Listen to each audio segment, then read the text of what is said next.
Hello, this is লিয়া। Welcome back to my channel. আপনারা সবাই কেমন আছেন? আশা করি আপনারা সবাই অনেক ভালো আছেন। আলহামদুলিল্লাহ আমি ভালো আছি। আর আজকে আপনাদের জন্য আমি নিয়ে আসলাম নতুন মজাদার একটি রেসিপি। আশা করি আজকের রেসিপিটি আপনাদের সবার অনেক ভালো লাগবে অ্যান্ড আপনারা সম্পূর্ণ ভিডিওটি দেখবেন। তো আজকে আমি আপনাদের সাথে গাজরের ক্ষীর রেসিপি শেয়ার করবো। তো চলেন মূল ভিডিওতে চলে যাই। আমি আজকে গাজরের ক্ষীর রেসিপি করব, সেই জন্য আমার প্রয়োজন দুধ, গাজর অ্যান্ড গুঁড়া চাল। তো আমি গাজরটা কেটে নিয়েছি আর গুঁড়া চালটা ধুয়ে নিয়েছি। সো এখন আমি একটা প্যান বসিয়ে দিচ্ছি চুলায়, আর প্যান বসিয়ে দিয়ে এর মধ্যে আমি গাজরটা দিয়ে দিচ্ছি। সো এখন আমি এই গাজরটার একটু হালকা করে 2 মিনিটের মতো ফ্রাই করে নেব, কিছু না দিয়ে। তো গাজরটা আমি 2 মিনিট নেড়েচেড়ে ফ্রাই করার পরে আমি এর মধ্যে দিয়ে দিচ্ছি 1 কাপের মতো চিনি। তো চিনি দিয়ে যখন হয়ে গেছে তখন এটাকে আমি ভালো করে মিক্স করে নিব অ্যান্ড এটা মিক্স করার পরে আমি এটাকে আরও ভালো করে 3-4 মিনিটের মতো ফ্রাই করে নেব। তো আমি এটার সাথে এক্সট্রা কোনো পানি দিইনি, যে পানিটা বের হচ্ছে এটা চিনির সাথে মিক্স হয়ে পানিটা বের হয়েছে। সো এখন আমি এর মধ্যে চালটা দিয়ে দিচ্ছি, যে চালটা আমি ক্লিন করে রেখেছিলাম সেই চালটা আমি এর মধ্যে দিয়ে দিচ্ছি। চালটা দেওয়ার পরে এটাকে আমি ভালো করে মিক্স করে নিচ্ছি এখন। তো এখন আমি এর মধ্যে দিয়ে দেবো কিছু আস্ত মশলা অ্যান্ড তেজপাতা। তারপরে এগুলো দেওয়ার পরে আমি এটাকে আবার ভালো করে নেড়ে নিচ্ছি। সো এখন আমি এর মধ্যে দিয়ে দেবো পরিমাণ মতো লবণ। যদি আপনারা মিষ্টি জাতীয় খাবারে লবণ পছন্দ না করেন তাহলে এটা স্কিপ করতে পারেন। যাই হোক, লবণ দেওয়ার পর আমি এটাকে আবার ভালোভাবে নেড়ে চেড়ে একটু মিক্স করে নিচ্ছি। এখন আমি এর মধ্যে মিল্ক দিয়ে দেবো, মূল উপাদান যেটা। এখানে আমি 1/2 লিটারের মতো মিল্ক দিয়ে দিচ্ছি। লিকুইড যে মিল্কটা হয় সেই মিল্কটা দিয়ে আমি এটাকে এখন নেড়েচেড়ে ভালোভাবে মিক্স করে নিচ্ছি আবারও।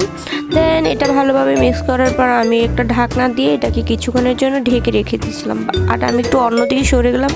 কিছুক্ষণ পরে দেখলাম যে এটা উতরে যাচ্ছে। আসলে মিল্ক জাতীয় খাবার রান্না করতে গেলে একদম সবসময় দাঁড়িয়ে থাকতে হয়, না হলে এটা উতরে পড়ে যায়। যাই হোক, আমি এটাকে এখন ভালোভাবে নাড়তেছি, যেহেতু মিল্ক দিয়ে পুরোটা রান্না করতেছি, কোনো পানি অ্যাড করিনি। সো এটা একটু ঝামেলা করতেছিল, বারবার উঠে যাচ্ছিলো। যাই হোক, তারপরে আমি যখন চালটা মোটামুটি সিদ্ধ হয়ে আসছে তখন আমি একটা পারকা দিয়ে এটাকে চালটাকে ভেঙে নিচ্ছিলাম। তারপরে চালটা ভেঙে আমি আরও 3-4 মিনিটের মতো এটাকে রান্না করে নিলাম। অ্যান্ড এটা লাস্টের দিকে আমি এর মধ্যে দিয়ে দিলাম বাদাম অ্যান্ড কিশমিশ। সো এটা দেওয়ার পরে আমি এটাকে আবার ভালোভাবে মিক্স করে 3-4 মিনিটের মতো রান্না করে নিচ্ছি এখন। তো দেখতেই পাচ্ছেন যে ক্ষীরটা অনেকটা ঘন হয়ে আসছে। আমার ক্ষীরটা কিন্তু প্রায় হয়ে আসছে। সো 1-2 মিনিটের মতো আমি নামিয়ে নেব।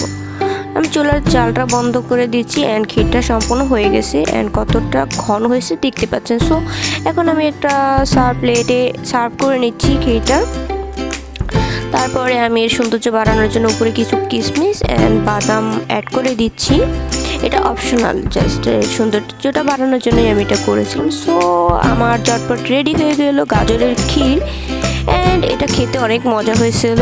সো আপনারা চাইলে অবশ্যই এটা বাসায় ট্রাই করতে পারেন অ্যান্ড বাসায় ট্রাই করে কেমন হয়েছে সেটা জানাতে ভুলবেন না। আর আমার ভিডিওটি যদি ভালো লেগে থাকে তাহলে অবশ্যই আমার ভিডিওতে একটা লাইক দিবেন, সাথে কমেন্টস করে জানাবেন যে কেমন হয়েছে। আর আপনি যদি আমার চ্যানেল নতুন হয়ে থাকেন তাহলে অবশ্যই আমার চ্যানেলটা সাবস্ক্রাইব করে নেবেন। আর যদি অলরেডি আপনি আমার চ্যানেলটা সাবস্ক্রাইব করে থাকেন তাহলে আপনাকে অসংখ্য ধন্যবাদ। অলওয়েজ আমার পাশে থাকবেন, সাপোর্ট করবেন অ্যান্ড আমার জন্য প্রে করবেন। যাই হোক, আমি আজকে আর আমার ভিডিওটা লেন্দি করবো না, আমি আমার ভিডিওটা এখানেই শেষ করব। আশা করি আমার ভিডিওটি আপনাদের সবাই ভালো লাগছে। সো আমি এখানে বিদায় নিচ্ছি। আপনারা সবাই ভালো থাকবেন। আল্লাহ হাফেজ।